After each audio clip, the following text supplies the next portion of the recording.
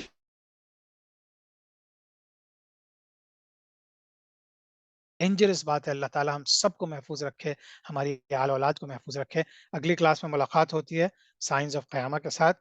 آپ ابھی سوال جواب لے لیتے ہیں انشاءاللہ۔ سبحانک اللہم و بحمدک، نشہد ان لا الہ الا انت، نستغفرک و نتوب الیک۔ السلام علیکم ورحمۃ اللہ وبرکاتہ۔